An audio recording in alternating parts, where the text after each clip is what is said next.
got something for the Mustang. It's pretty cool. It's gonna serve a function, but it's pretty cool. If you said that I ruined this paint job, well, guess what? We're gonna ruin it some more.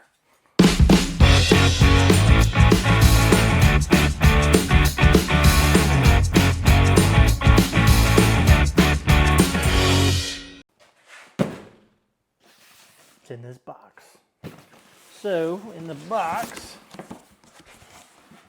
we got, this is a template, some like order information, aha, some rivets.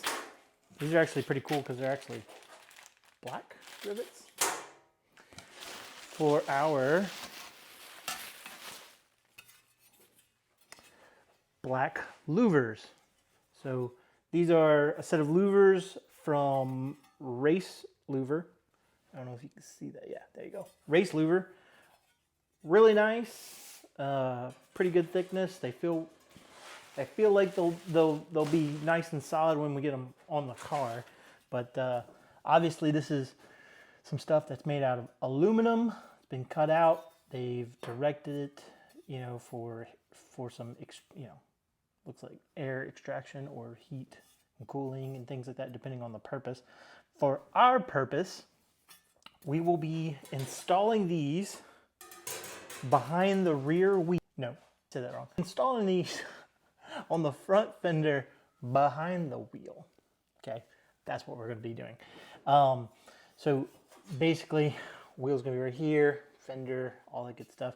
And they make lots of different options, lots of different sizes, lots of different positions, because they have one that goes on the top of the fender in the rear, one that goes directly above the wheel that's arched, and they have obviously these, which are behind the front wheel. They make hood scoops, they make radiator heat extraction scoops. So that's Race Louvers.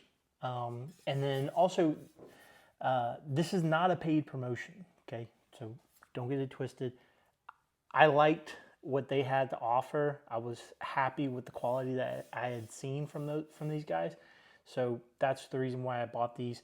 And not saying you should buy from one or the other, but there's also a company called Track Spec. They offer some carbon fiber bits, and they have some cool stuff to offer as well. So if you're looking for functional, real, you know, louvers for your car, you got Race Louvers like these guys that I got here, or you have Track Spec, which they make louvers as well.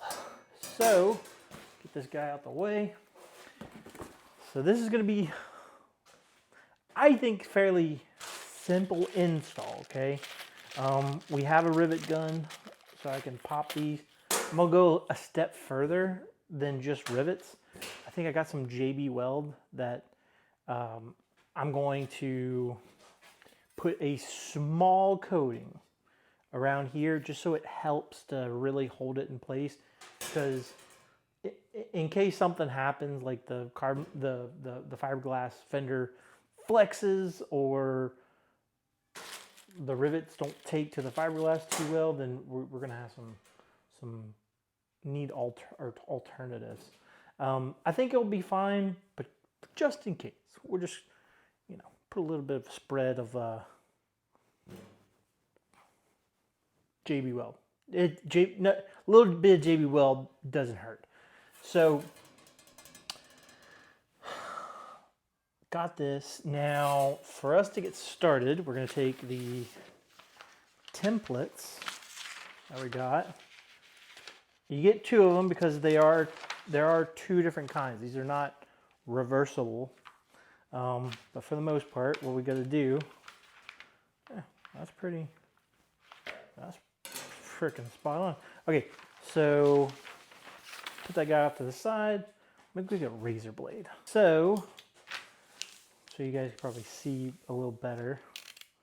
Get our little razor blade out, and I want to cut this edge out, because we're going to use this to put on our car, and we'll need this to be fairly accurate.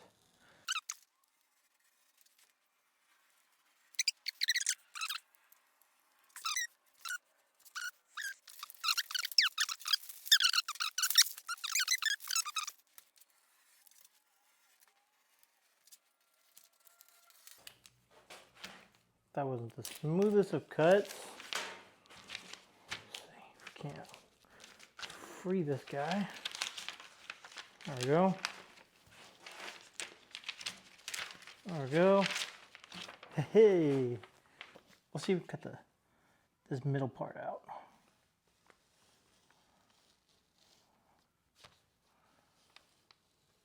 Because that's going to be our cut line.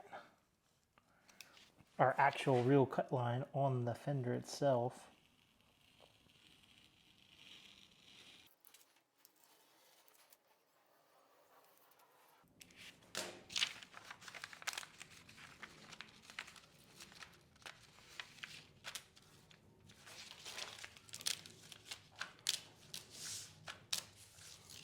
Okay, okay.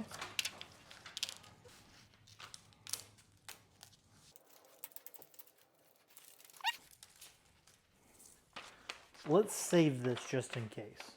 Because if this guy is unreliable, well actually, we're gonna probably, I'll put this one off the side because I think we're gonna tape this guy up to the fender and this is what's gonna use as our stencil. Because like if I take this guy, and if I, see that fits up perfectly. So that means, yeah, so that means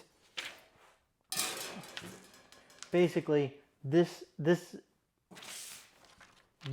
the hole that's going to be needed for this guy to just insert into what we vacate from the fender. So put that guy off the side. Let's cut out the second one now. So placing this vent, we want to make sure that there's enough meat on the bone back here because there's not too much that bolts in the middle of this guy. Well, I say that, but kind of poking in here, you got a little bit of flex, but there's no flex up here, here. That's actually pretty solid. So we're going to try and get it at a good proportion behind this flare and in a nice, good, it'll probably have more chunk back here. So we can stick that guy right there. Yeah, so ideally, like real quick, throwing up there, probably about like that. Maybe we'll be able to double check evenness when we try and square it up to this back panel. So blue painter's tape. So let me get this up there.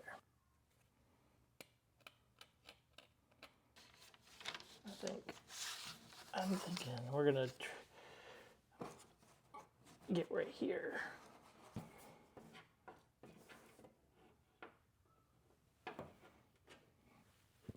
Ooh. Yeah, that's not, I don't know what I was thinking. Okay. So if we go from the top here, and you drop down a little more. Yeah. So with that on that body line, if it's 2 inches from there, maybe that guy, so need to curl up a little, is right there. A little more than 2, it's around 2. I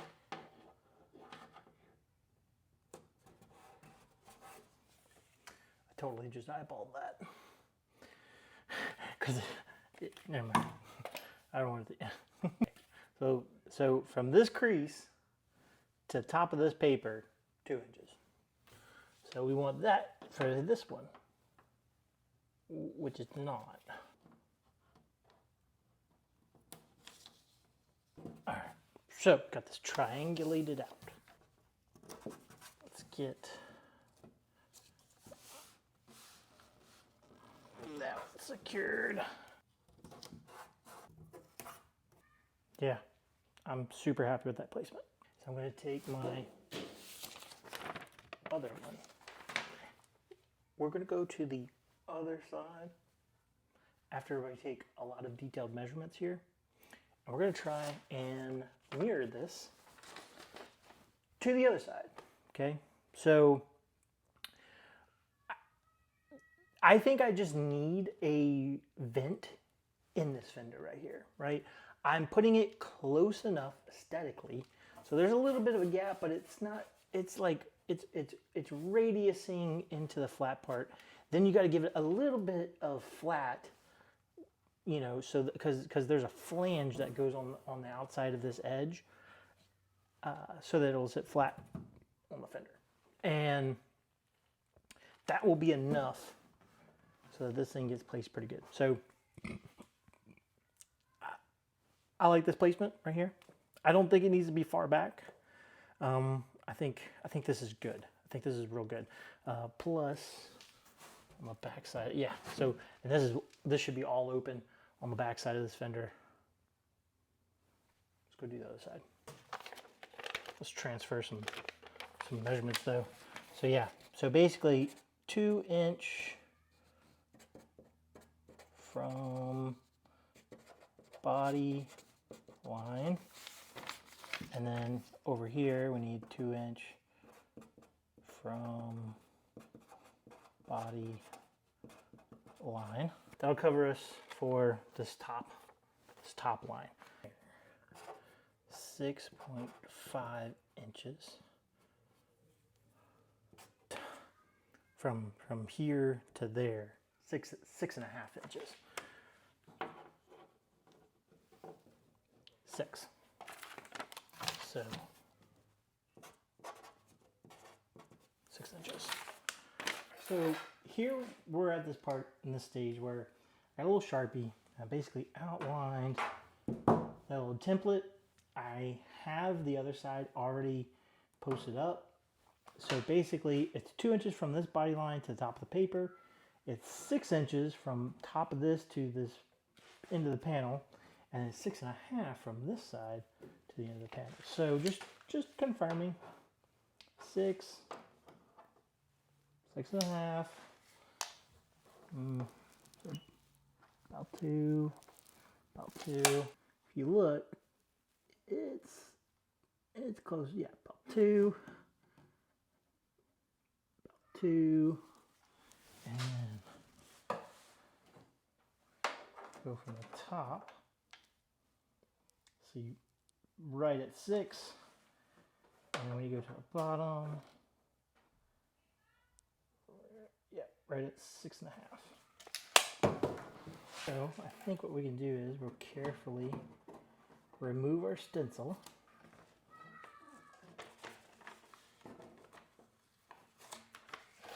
And then we'll just set it up there for good, nice safekeeping. And then we can finish out these lines. Yeah. That's ready for a hole.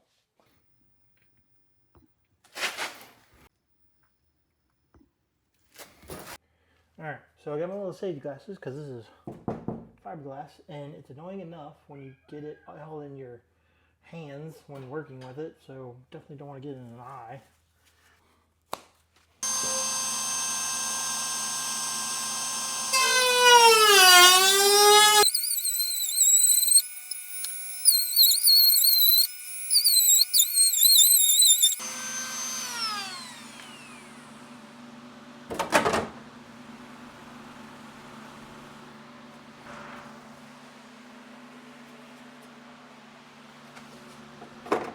Oh, hey.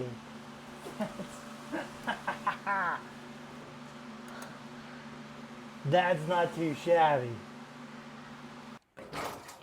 So now that I have successfully put holes in my fenders, and that has become a whole lot more visible,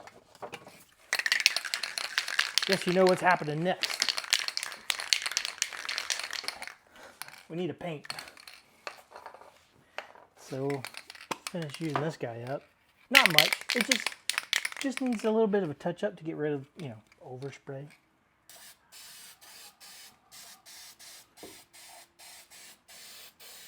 Does it need to be prepped? No. Am I going to wax and polish this? Absolutely not. I just don't want it like overspray white from the car's paint.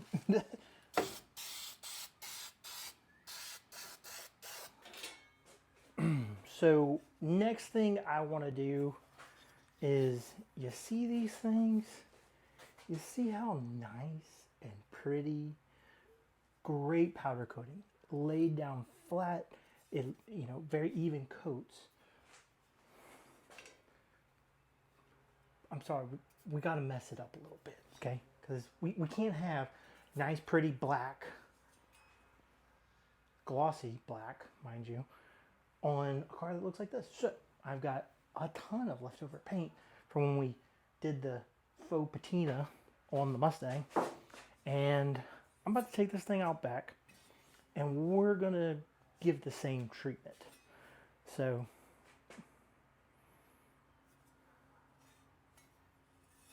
yeah, if you said that I ruined this paint job, well, guess what? We're gonna ruin it some more. All right, so we got all the paint cans out. Paint in the back. Don't worry, that's not the color that's going to be picked. It's going to be a combination of the two. I just want to lay down some base, because when we go get the Brillo pads and some alcohol and things like that to kind of war away, make it look worn and patinaed. That way we have some colors that are going to kind of show themselves and, you know, pop out. So I'm going to not film the process to this, because I think it's going to take a little bit of my creativity side of things. Yes, there's already a run. I understand. I'll try and fix that. I'm not going to film it because it's just going to be a lot. It's going to be not scientific, and I think it's just better you guys just see the final product. I will show a little bit of glimpse of the process, though. That way you guys kind of understand what I do to kind of get the car looking like that. And we're going to try and match. All right, so this is not exactly a science, okay? But to explain what I have done here, because the paint's wet and it's drying. So the base color was this brown right there, okay? I used that to be the base, and if I hit brown, I should probably stop. Black is underneath the brown, but again, these are aluminum, so they're not going to rust, so it probably won't be too bad. The next, I used the gold right there in the middle of the screen. That was the next full coat, and then, as you can see, we're kind of back to this third coat. Okay, so the way I want the pattern and the way I want the colors to bleed through as the distress works is to be something like this. So pretty much, yeah. So whenever we go to start sanding down the paint, what's going to start showing through is probably these primary colors, which is going to be the silver on the border, the red, which is, it's really a red. It's kind of gloomy out, but that's really a red. And then I'm get just a touch of the gold to kind of show through. So that's kind of the strategy right now. And then of course the top coat is going to be paint match with the Wimbledon white, just like the Mustang. All right, little progress update. I say progress update. This is gonna be one video. Okay, so we put several coats of different colored paint onto these louvers. I'm about to reveal to, this would be a better one to reveal. I'm gonna reveal to you, ta-da, it looks painted, okay? And I get what you're saying. You're like, right, you painted it with brown, with gold, with red, with silver, and it's all white. Well, yeah, we're getting there, okay? This needs to dry just from this moment in real time. This is probably just going to be like 20 seconds later. We're going to be sanding on this thing. But basically, this is going to be just the right kind of terrible as far as the paint goes. Because what we're going to end up doing is we're going to end up, when this kind of hardens a little bit more, cures just a tad bit more, right? We're going to take some Brillo pads and we're just going to sand this thing to where we can start shedding some color. And that way, when we shed a little bit of color and reveal a little bit of color, that way we get a little bit of contrast with it being on the car, and it's going to look really good, because it's going to be like, oh dang, there's a fender vent right there. And be like, well, I mean, yeah, I can see there's a fit, but it's not going to be all perfect color match because the car is not all perfect, shiny, and pretty because it's got that weathered look. So this needs to have the weather. I'm talking too much. All right, so the stuff's pretty quick to dry. Time to get this guy a little roughed up. Okay, so to do this, we've got red Brillo pad. That's apparently dirty. And then we also have isopropyl alcohol. That kind of helps accelerates breaking down the paint.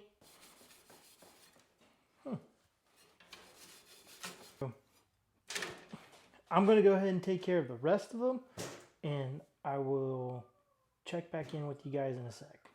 So here you go. This is what I guess you could call finished product, or at least what's going to go onto the car. So we're going to get this guy into position.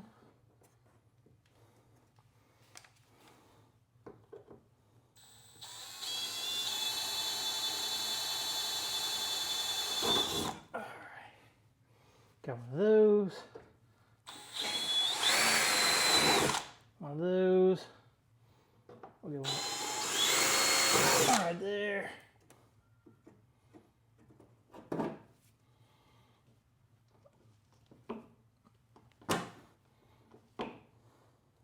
We sure did.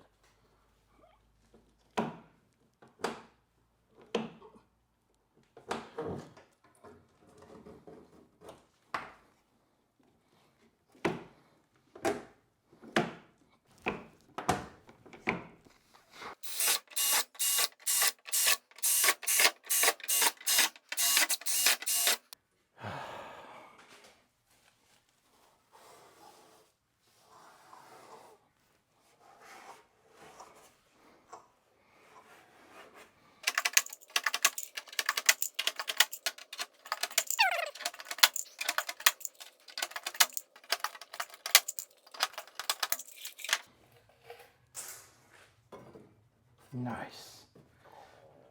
Fender's not any less structurally sound, but boy, do we have nice sized air extraction going on now. Got some color coming through. All the black rivets look really good. Nice touch. Very nice touch. We're going to call this one done and installed.